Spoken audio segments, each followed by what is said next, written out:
사순절 기간을 보내고 있습니다. 오늘 사순절 5번째 주일 예배를 드리며 함께 나누실 말씀을 마가복음 14장 32절로 42절까지의 말씀으로요. 오늘 말씀의 제목을 오늘 봉독하신 말씀 가운데도 있었지만 깨어 있을 수 없더냐, 깨어 있을 수 없더냐 하는 이 제목을 가지고 함께 말씀을 나누도록 하겠습니다. 우리가 하나님을 찬양하고 또 하나님께 우리의 신앙의 고백을 하고 할 때 이렇게 이야기를 하는 경우가 있죠. 공평하신 하나님이다. 참 공평하신 하나님이다. 근데 그런 신앙 고백을 드리면서도 저는 가끔씩 진지하게 이렇게 좀 물어볼 때가 있어요. 정말 하나님이 공평하신가?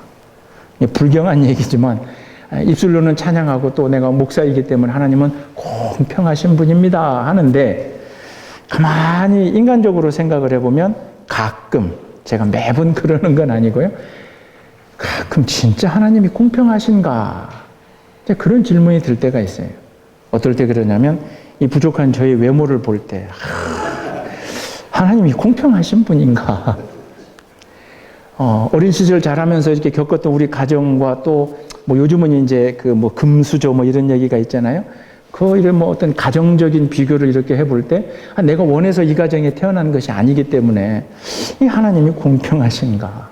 그리고 이제 우리 여기 권사님들 계시지만 어느 권사님은 저 연세가 되도록 건강한데 왜 나는 이렇게 병원밥 신세를 지고 건강의 문제도 그렇고 하나님이 참 공평하신가? 솔직하게 그런 질문을 던질 때가 있어요. 근데 제가 앞에서 말씀드렸던 어떤 이 부족한 외모나 가정이나 뭐 건강이나 이런 것들을 가지고 우리가 하나님이 공평하신가를 따지고 있는데 사실 하나님은 그것보다 훨씬 가장 중요한 것을 모든 인간에게 공평하게 허락하셨어요. 그게 뭐냐면 우리의 생명입니다. 우리의 생명이에요. 잘생긴 사람도 때가 되면 하나님 앞에 가고요. 저처럼 좀 생기다 많은 사람도 때가 되면 하나님 앞에 가야 되고 집이 많은, 돈이 많은 그 가정에서 자란 사람들도 언젠간 하나님 앞에 가야 되고 그리고 건강하셨던 아니면 계속 병원 신세를 지셨던 어찌됐든 때가 되면 누구나 다 똑같이 공평하게 하나님 앞에 가야 되는 그 생각을 해보면 하나님이 참 공평하시다. 돈이 많으니 너는 2번 살고 와라. 너는 건강했으니 그냥 1번 말고 또 2번 살고 와라. 그런 것 없이 우리 모두에게 똑같이 단 한 번의 생명을 주신 하나님. 그걸 고백해보면요. 아, 하나님이 참 공평하시구나. 근데 우리에게 하나님이 그렇게 공평하게 생명을 허락하여 주셨다라고 하는 건 앞서 말씀드린 것처럼 우리에게 시간을 허락해 주셨다는 거예요. 왜요? 모든 살아있는 것에는 시간이 있습니다. 짧은 우리의 인생을 놓고 봐도요. 80, 90, 100세, 이제는 뭐 100세가 넘으시는 분들도 계시지만 분명하게 우리는 그 시간 안에 정해져 있는 그 시간, 다만 그게 언제가 마지막일지 우리가 모르지만 그러나 누구나 다 공평하게 똑같이 마지막을 마치고 하나님 앞에 돌아가는 그 예외 없이 모든 생명은 다 시간 안에 살고 있다는 거죠. 물론 우리의 신앙의 고백은 그러나 육체의 생명이 끝나고 난 다음에 우리는 영원한 생명으로 그리고 영원한 세상으로 우리는 들어갈 것이다라고 하는 믿음을 가지고 있지만 이런 믿음을 거부한 세상 사람들은 그냥 육체 살아있는 동안 그거에만 이제 집중해서 살아가는 거죠. 누구에게나 다 그 마지막이 있는데 사실은 우리가 그것을 살아있는 동안은 자꾸 외면하고 싶어 하잖아요. 특히 우리가 어렸을 때, 특히 우리가 젊었을 때. 여러분이 잘 아시는 그 그리스의 이제 기원전 철학자 소크라테스가 있잖아요. 그 사람의 친했던 친구가 뭐 아실 필요는 없지만 크세노폰이라고 하는 사람이 있어요. 이 사람이 어느 날 이렇게 있는데 다른 사람이 찾아와서 그 사람에게 이야기했답니다. 당신 아들이 죽었어요. 왜 죽었는지 뭐 그게 모르겠는데 당신 아들이 갑자기 죽었어요. 그 이야기를 듣고 그 그리스 철학자 크세노폰이 이렇게 얘기했다 그럽니다. 나는 내 아들이 태어날 때부터 사실 이 아이가 언젠가는 죽으리라는 사실을 나는 알고 있었습니다. 냉정한 얘기죠. 아주 무서운 얘기잖아요. 피도 안 날 것 같은, 찔러도 피도 안 날 것 같은 그런 이야기인 것 같지만 사실은 우리 신앙인이라면 이 크세노폰이 얘기했던 아이가 태어나는 그 순간 너무 기쁘고 감사하고 영광된 순간이지만 그러나 우리의 마음속으로는 우리의 삶 속에서는 거부하고 싶고 그게 아니다라고 말하고 싶지만 태어나는 이 아이도 정해져 있는 시간이 있다라고 하는 거예요. 그래서 그런지 예배소 교회에다가 편지를 보낸 바울이 예배소 5장 16절에 이제 그렇게 얘기를 하죠. 잘 아시는 말씀이지만 세월을 아껴라. 때가 악하니라. 세월을 아껴라 그럽니다. 그런데 예배소서 5장 16절에 세월을 아껴라라고 할 때 그 아껴라의 헬라어가 엑사고라조라고 하는 단어인데요. 이게 어떤 뜻이냐면 건져 올리다라고 하는 뜻이에요. 건져 올리다. 마치 낚시를 해서 물속에 있는 고기를 건져 올리듯이 그러니 세월을 아껴라. 다른 말로 하면 세월을 건져 올려라 라고 하는 뜻이죠.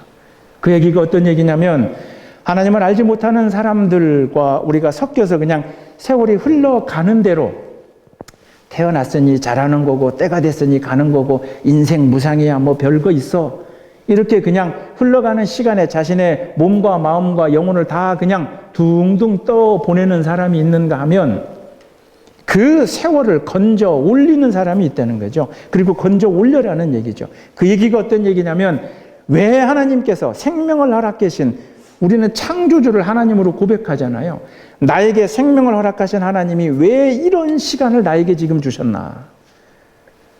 나를 하나님의 자녀로 삼아주셨다고 우리가 신앙 고백을 하는데 하나님은 왜 요즘 나에게 이런 고통을 주시는지 때로는 하나님이 지금 이 순간에 나에게 주신 이 기쁨과 감사 도대체 어떤 이유로 내가 특별히 한 것도 없는데 하나님은 왜 이 시간에 나를 이렇게 이런 상황에 이런 형편에 이런 처지에 나를 이렇게 두셨는가?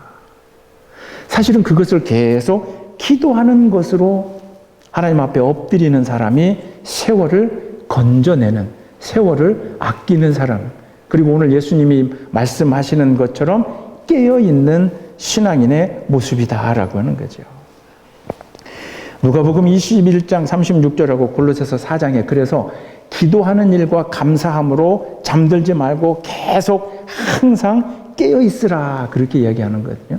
기도하는 일과 감사하는 일을 그냥 멈추지 말고 계속 기도와 감사함으로 깨어있으라. 이 이야기는 다른 얘기라면 내 모든 일생 하루하루 한순간 한순간의 모든 그 순간을 때로는 하나님 앞에 억울함으로 기도함으로 그 시간을 맞아야 되고 때로는 그것이 나에게 좋은 일이라면 또 하나님 앞에 감사함으로 또 그러나 매번 나에게 좋은 일이 있을 수는 없잖아요.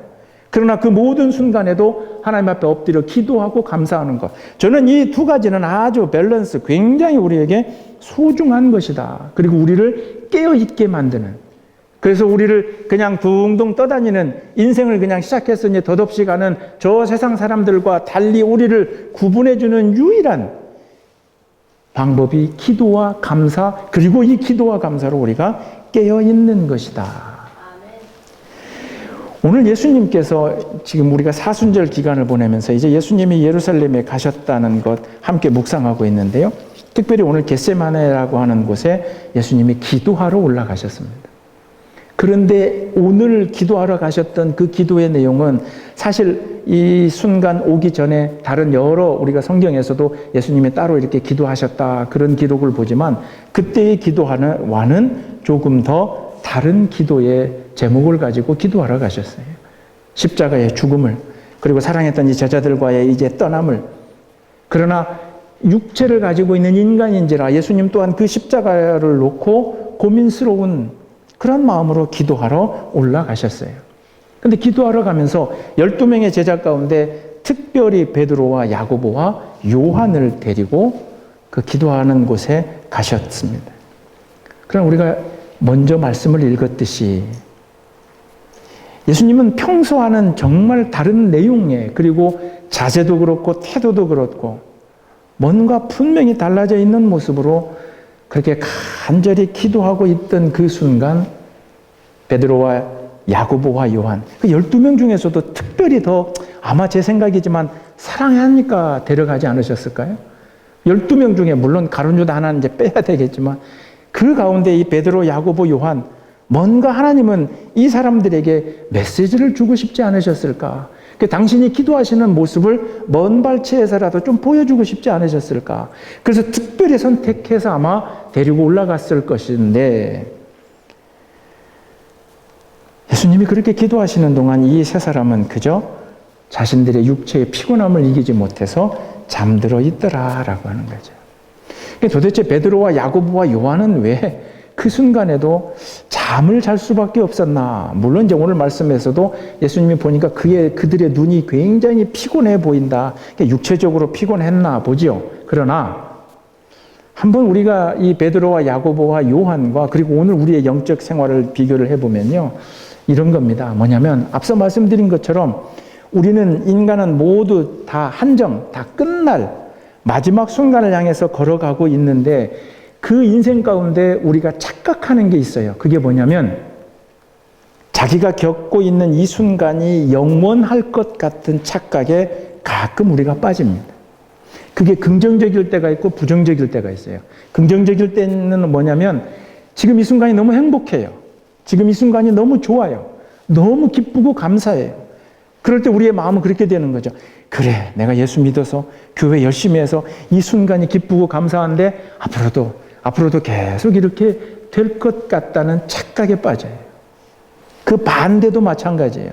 나에게 굉장히 어렵고 힘든 고통과 고난과 괴로움이 있는데 우리가 왜 이 고통과 고난과 괴로움 때문에 마음에 시험이 드냐면 이것이 영원할 것 같기 때문에 그래요. 도저히 빠져나갈 그런 기미가 없어 보이고 나는 이제 안 되나 봐. 내 삶은 아주 망했나 봐. 그 고통과 고난이 영원할 것 같아서 때로는 우리가 무릎을 꿇어요. 그러나 분명하게 우리가 신앙의 고백을 하잖아요. 하나님 이외에 영원한 것은 없습니다. 주님 이외에 영원한 시간을 살 수 있도록 해 주실 분은 없습니다. 하나님의 이름 이외에 그게 기쁨이 되었던 감사가 되었던 고통과 고난이 되었던 그게 긍정적이든 부정적이 되었던 영원할 것 같지만 영원한 것은 없어요. 그런데 그것이 영원하다고 착각에 빠지는 순간 베드로와 야고보와 요한처럼 우리는 잠들 수밖에 없어요. 무슨 얘기냐면 어부였던 베드로를 생각해 보세요. 지금 이 겟세마네 동산에서 예수님이 기도하러 올라가시는 그 순간까지 이 베드로가 자신의 인생은 어떻게 변했어요? 아주 드라마틱하게 변했잖아요. 저 갈릴리 호수에서 고기 잡던 베드로였는데 그냥 어부였는데 이 청년 예수를 만나서 가만히 3년 동안 다녀보니 세상 모든 사람들이 구름같이 몰려들어서 예수 곁에 오고 싶어 하고 그리고 예수님이 자기의 눈앞에서 막 기적을 일으키고 예수님을 만나보기 원하는 사람들은 누구든지 이 베드로를 포함해서 제자들을 통하지 않으면 예수님 곁에 올 수도 없었고 그러니 마치 이 베드로는 야고보와 요한도 마찬가지겠지만 갑자기 이 모든 세상의 중심에 선 것 같거든요.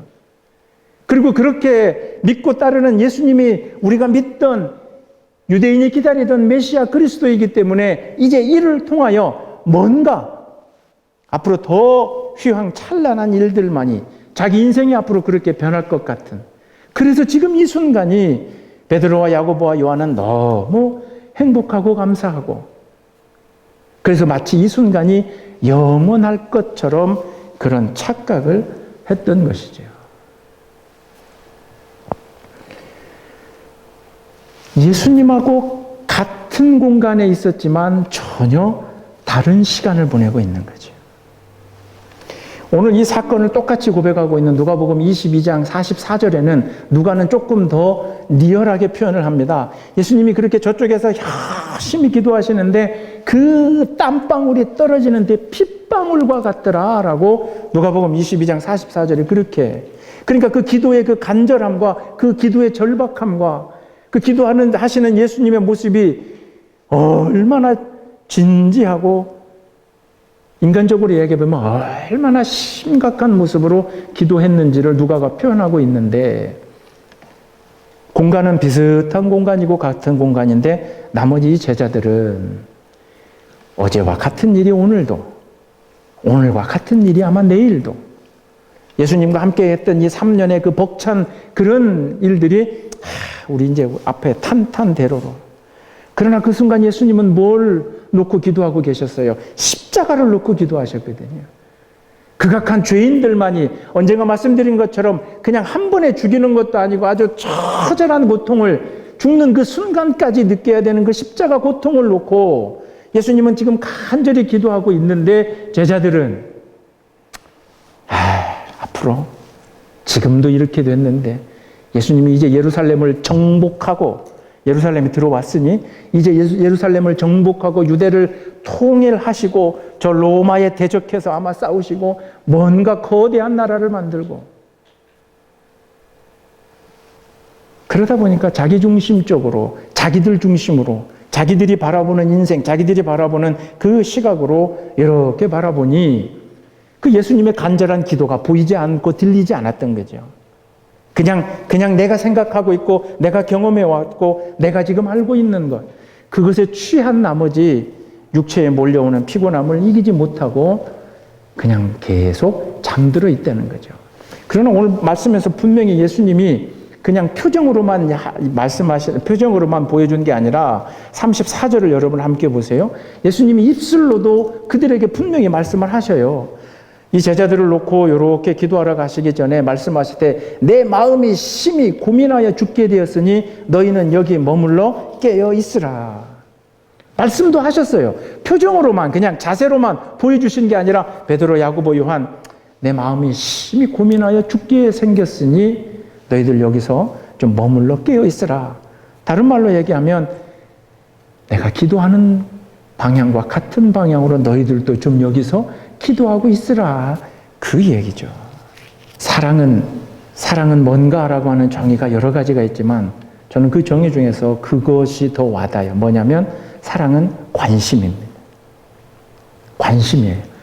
그 사람을 누군가를 사랑하면 그 사람의 모습 변하는 거 굉장히 관심 있게 봅니다.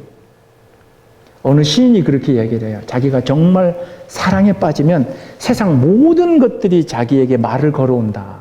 돌멩이도 나한테 말을 걸어오고 그냥 평소에는 아무 의미 없던 그 모든 것들이 나에게 말을 걸어온다. 그런 얘기를 하거든요. 저는 베드로와 야고보와 요한 이 제자들이 정말 예수님을 사랑했었는지 거꾸로 질문을 던지고 싶은 거죠. 마태복음 16장에 예수님이 분명히 물어봅니다. 너희는 나를 누구라 하느냐? 그러니 마태복음 16장 16절에 베드로가 또 나서서 그 베드로가 오늘 여기서 자고 있던 그 베드로가 나서서 이야기하죠. 주는 그리스도 즉 메시아시요 살아계신 하나님의 아들입니다. 근데 그 베드로의 고백이 그냥 입 발린 소리가 아니라 그의 진심된 고백이었다면 그리고 그렇게 고백해서 정말 그 예수 그리스도를 이 유대인들이 전통적으로 기다리고 있던 메시아가 오면 세상이 끝난다. 그리고 구원의 길이 열린다라고 유대인들이 그렇게 믿어왔던 바로 기다리던 그 메시아라고 그 예수를 제대로 진심으로 진정으로 고백했다면 그 예수님의 일거수일투족 어찌 그냥 함부로 넘겨볼 수가 있겠느냐 하는 거죠. 하물며 예수님이 오늘 이 자리에서 말씀까지 하셨어요. 내 마음이 심히 고민하여 죽게 되었으니 그러면 물어봤어야죠. 주님, 뭐 때문에 그러십니까? 물론 이전에 이제 마지막 만찬도 그렇고 그 앞서 한두 번 예수님은 이 제자들에게 내가 앞으로 예루살렘에 가면 제사장들과 그리고 서기관들과 즉 유대인들을 통해 내가 핍박을 당하고 내가 너희와 함께 하지 못하는 날이 있으리라 이야기를 했지만 그 이야기마저도 다 그냥 이 제자들은 건성건성 들어 넘겼던 거죠. 도저히 있을 수 없는 예수님이 자기들의 발을 씻으면서도 그 간절한 사랑의 손길로 어루만져 주셨던 그것도 그냥 아유 그런가 보다 하고 의미 없이 넘겼던 거죠. 왜요? 자기 중심에 빠져 있는 거예요. 자기가 생각해 오던 그리고 지금 막 누리고 있던 그 삶과 생활이 너무 감사하고 영광스럽기 때문에 예수님이 지금 기도하고 있는 십자가의 그 처절한 패배 같은 건 있지 않을 거라고 그냥 자기 중심으로만 생각을 하고 있었던 거죠. 여러분의 신앙생활 가운데서도 주님을 중심으로 놓지 아니하고 여러분의 인생을 여러분의 생각과 판단에 중심을 놓고 해석하다 보면 베드로와 야고보와 요한은 육체에 잠들었지만 여러분은 영적으로 잠들 수 있습니다. 깨어 있으시기를 주님의 이름으로 축원합니다. 아멘. 지난주에 제가 이런 말씀을 드렸잖아요. 믿음은 여러 정의가 있지만 한 걸음 옮기는 거다. 영어로 얘기하면 one step out. 제가 왜 out이라고 표현하냐면 one step out from me. 나로부터 한 걸음 나와서 toward Jesus. 지저스를 향해서, 주님을 향해서 내가 발걸음 하나 옮기는 것. One step out from me toward Jesus or into Jesus. 예수님을 향해서 예수님 안으로 내 발걸음을 옮기는 거죠. 그것이 우리의 믿음이라는 거예요. 그러나 예수는 먼 발치에 그대로 두고 그가 저기에서 십자가를 놓고 땀이 피가 되도록 기도를 하든 말든 나는 이 예수님을 통해서 내가 누릴 영광만, 이 예수님 오신 메시아를 내가 스승으로 모시고 있으니 앞으로 이가 권력을 잡으면 나 또한 뭔가 되리라 하는 그런 희망찬 자기 기대와 자기 생각과 자기 판단으로 결코 예수님을 향해서 발걸음 하나 옮기지 않게 되면 베드로와 야고보와 요한처럼 예수님과 같은 공간에 같은 시간에 있음에도 그들은 전혀 다른 시간을 살게 되더라라고 하는 거죠. 이 말씀을 이렇게 나누면서 제가 여러분들에게 우리 크리스찬들은 반드시 던져야 될, 항상 기도하시면서도 그렇고 세 가지 질문이 있습니다. 그게 뭐냐면 하나님은 우리에게 늘 그렇게 물어보십니다. 너는 요즘 어떤 시간을 보내고 계시냐? 즉 우리 첫 번째로 개인, 나 자신, 여러분 자신에게 물어보십니다. 그리고 하나님은 또 하나 물어보십니다. 그리고 내가 너에게 허락해 줬던 네 가족은 어떠냐? 어떤 시간을 보내고 있느냐? 그리고 하나님은 마지막에 꼭 반드시 하나 더 물어보십니다. 그게 뭐냐면 네가 섬기고 있는 교회는 지금 어떤 시간을 보내고 있느냐? 이 세 가지가 우리의 기도의 제목이기도 하고요. 우리가 잊지 말아야 될, 하나님 앞에 돌아가는 그 순간까지 내가 살펴봐야 될 가장 중요한 세 가지입니다. 그런데 베드로와 요한과 야고보처럼 제가 이 세 가지 질문에 대해서 제 자신을 놓고 제 중심으로만 해석을 하면 이렇게 됩니다. 뭐냐면 하나님이 저에게 물으세요. 최인성 목사야, 너는 요즘 어떠냐? 어떤 시간을 보내느냐? 그럼 저는 하나님한테 이렇게 얘기하죠. 하나님, 작년 딱 1년 전 오늘처럼, 즉 작년 3월 마지막 주에 제가 여기 와서 첫 설교를 했거든요. 하나님, 작년 3월 마지막 주에 저를 여기서 보내주셔서 그동안 한 10년 가까이 제가 설교할 공간도 없었는데 설교할 교회도 주시고, 그래서 제가 더 이상 이제 운전하고 다녀는 하루 7, 8시간 그 투어 가이드를 안 해도 되고, 그래서 하나님, 제가 요즘 굉장히 행복합니다. 실제 또 그러기도 하고요. 제가 그렇게 답변할 수 있어요. 그러면 네 가정은 어떠냐? 아이고 하나님, 가끔은 속은 썩이지만 우리 아들놈도 잘 있고요. 딸도 그냥 열심히 공부하고 있고요. 그리고 우리 그 아내도 요 미국 병원에서 그냥 어찌됐든 저도 듣는 얘기지만 병원에서 인정받는 것 같고 본인도 재밌다 하고요. 아우, 건강하고 저희 가정도 그냥 하나님 감사합니다. 잘 지내고 있습니다. 또 하나 물어보죠. 야, 그럼 너 교회는 어떠냐? 하나님, 제가 온 뒤로 그래도 교인들이 쑥 다 빠져나가지 않고요. 어떻게 꾸역꾸역 버티고 이거요. 가끔 한 분씩 오시는 분도 계시고요. 멈춰있던 목요 성경 공부도 시작을 하고요. 교회도 어떻게 좀 돼가는 것 같습니다. 하나님, 이것도 감사하지요.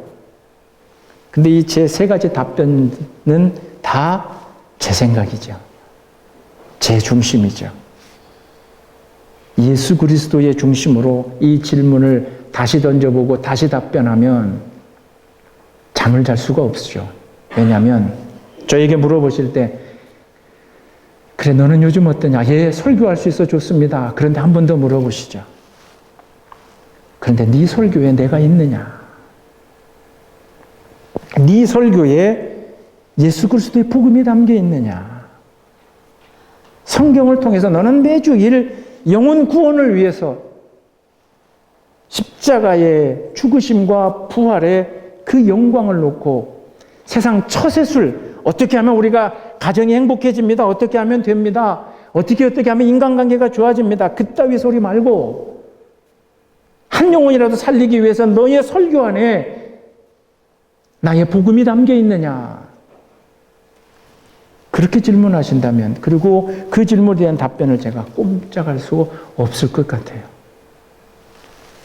네 가정 평안하다 그랬는데 그러면 네 두 자녀와 네 아내가 믿음이 성장하고 있느냐? 품에 있는 두 자녀를 데리고 있는 동안은 저 아이들도 어쩔 수 없이 아빠가 목사기 때문에 교회에 묶여 있는데 이제 뭐잖아. 쟤들도 독립해서 나갈 텐데 그럼 저 아이들이, 네 아이들이 끝까지 교인이 아니라 신앙인으로 교회 출석 왔다 갔다 하는 게 아니라 하나님을 살아계신 나의 창조주로 예수 그리스도를 구원자로 고백할 그 신앙인으로 네 아이들이 그렇게 믿음이 자라가고 있느냐, 성장하고 있느냐, 그 질문을 던지면 제가 답변을 드릴 수 없을 것 같아요. 교인이 줄지 않아서 양우리교회 이렇게 되고 있다고 하는데 그러면 이 양우리교회에 속해 있는 한 영혼 권사님들, 집사님들, 이 영혼들이 정말 최 목사, 네가 그렇게 기도하고 바라고 원한다는 초대교회의 모습으로 정말 한 마음 하나로 사랑하며 서로가 서로를 위하며 그렇게, 그리고 단 한 명의 영혼도 구원받기를 원하는 마음으로 그 교회가 뜨거워지고 그리고 간절해지고 감사해지고 그런 모습으로 교회가 되어가고 있느냐. 그렇게 물으시면 저녁에 제가 잠을 잘 수가 없을 것 같아요. 이 뭐 하나, 세 가지 것 말씀드린 세 가지 이 뭐 하나 예수님을 중심에 놓고 답변을 드리면 답을 할 수가 없을 것 같아요. 37절에 자고 있던 제자들에게 예수님이 와서 그렇게 이야기하시죠. 시몬아, 베드로야, 자느냐? 네가 한 시간도 깨어 있을 수 없더냐? 오늘 저와 여러분에게 주님께서 질문하고 계시는 줄 믿으시기를 바랍니다. 아멘. 사랑하는 아들아, 사랑하는 딸아, 네가 그렇게 깨어서 너의 문제, 우리 각자의 문제, 하나님이 허락해 주신 내 이 가정에 속해 있는 내 사랑하는 무엇보다도 세상 무엇보다도 사랑한다는 내 가족의 어떤 영적인 문제, 그리고 헌신해야 될 이 교회의 문제, 교회의 일들을 놓고 네가 기도하는 일과 감사하는 일로 쉬지 않고 그렇게 깨어 있을 수 있느냐? 주님께서 물어보시는 그 질문에 여러분들은 이 순간 이후로는 예, 주님, 부족하지만 제가 더 열심히 주님과 같은 방향으로 그렇게 걸어가 보겠습니다. 고백하는 저와 여러분이 되시기를 주님의 이름으로 축원합니다. 근데 저는 오늘 이 사건을 읽으면서 이제 마지막 부분에, 다시는 말씀이지만 저는 이 마지막 부분에 41절과 42절을 읽으면서 오늘 이 말씀을 준비하면서 한없이 눈물이 나더라고요. 두 번 와서 이렇게 봤는데 계속 잤습니다. 첫 번째 와서 자고 있는 모습에 주님이 얼마나 실망하셨을까. 뭐라고 하고 가셔서 또 기도하고 왔는데 또 자고 있었고, 그리고 가서 또 기도하고 오시는데 마지막 세 번째 오셔서 보실 때도 그들이 자고 있었어요. 그런데 저 같으면, 인간적인 생각을 하고 있는 저 같으면 세 번째 기도를 마치고 돌아와서는 혼내야죠. 네, 이놈들, 니넨 도저히 안 되겠다. 도저히, 야, 짐승도 몇 번 하면 깨닫는데 너희들은 뭐냐? 근데 41절을 보세요. 세 번째 오사 그들에게 이르시되, 그때도 자고 있었어요. 이제는 자고 쉬라. 그만 되었다. 때가 왔도다. 보라, 인자가 죄인의 손에 팔리리라. 이 말씀에 제가 왜 눈물이 나냐면, 혼을 내야 되는데, 화를 내셔야 되는데, 회초리라도 들으셔야 되는데, 그러나 그렇게 잘 수밖에 없는 그 육신의 연약함을 가진 그 제자들을 용서하시고 이해하시는 것, 결국 이 제자들을 그토록 사랑하시는구나. 그러면서 혼내는 일보다, 때리는 일보다, 고함치시는 일보다, 그리고 난 다음에 차라리 조용히 당신을 십자가에 매달리게끔 하는 길로 가시면서 이 제자들에게 메시지를 주시는구나. 그런 여러분들 기억하시기를 바라요. 내가 때로는 주님을 등져도, 내가 때로는 주님 앞에 불충된 모습으로 하더라도, 내가 교회 헌신하는 일에 다소 그냥 별 이렇게 열심히 하지 않아도 나에게 어떤 일이 생기지 않는다 해서 여러분들 착각하지 마세요. 그것이 옳아서 하나님이 놔두는 게 아니에요. 예수님은 기도하시는데 제자들은 자고 있는 게 그냥 용서될 만하고 그게 옳은 일이어서 예수님이 봐주시는 거 아니에요. 그게 더 무서운 일이에요. 왜? 기다리시겠다는 거죠. 내가 이 순간 니들에게 매질은 안 하지만 차라리 너희들을 매질하느니 내가 십자가에 달려 죽음으로 언젠가 때가 되면 너희가 십자가를 깨닫게. 이 잠들었던 베드로가 나중에는 예수님 승천하시고 성령님 오시고 그리고 복음을 전하던 베드로가 마지막에는 십자가에 거꾸로 매달아 죽음을 당하잖아요. 본인이 그 길을 선택하잖아요. 그때까지 주님은 기다리신다는 거죠.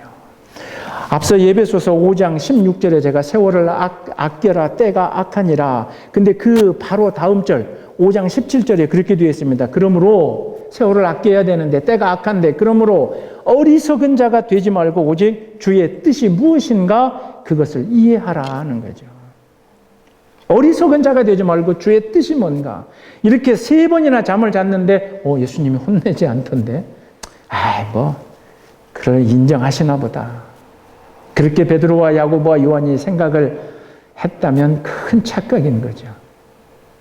오늘 여러분들이 여러분의 가정을 놓고 여러분의 개인의 신앙생활을 놓고 여러분이 섬기시는 이 교회를 놓고 앞서 제가 답변을 잘못했던 것처럼 내 중심과 내 판단과 내 생각으로 볼 때 다 그냥 되는 것처럼,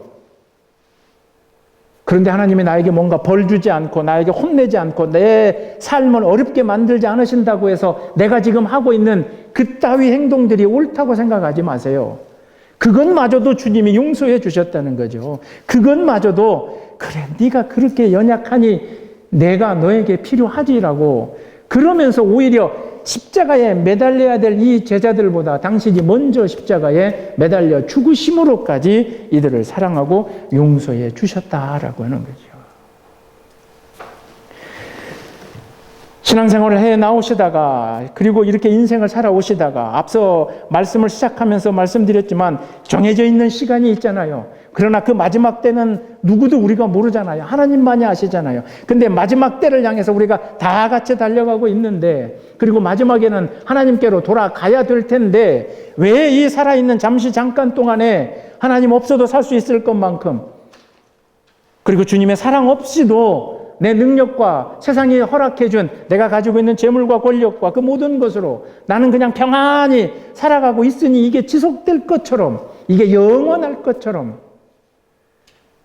그런 생각을 가지고 있다 한다면 오늘 이 베드로와 야고보와 요한에게 손가락질할 게 아니라 바로 그렇게 잠들어 있는 베드로가 나요, 요한이 나요, 야고보가 나임을 이 시간에 회개하면서 기도하는 은혜가 있기를 주님의 이름으로 축원합니다. 올해 사순절, 이제 우리가 이번 주를 보내고 다음 주면 고난주간을 앞두고 그리고 부활주일까지 앞두고 있습니다. 이제 얼마 남지 않은 이 사순절과 그리고 또 남겨져 있는 이 고난주간에 저는 주님이 말씀하시는 3번 찾아오셔서 그렇게 잠들 수밖에 없었냐라고요, 여러분 귀에 예수님이 부르시는, 그리고 질문하시는 그 질문에 주여 힘들지만 저도 주님과 같은 기도로 깨어 있기를 원하오니 아버지여 이 부족한 저의 연약함마저도 주여 붙잡아 주시옵소서.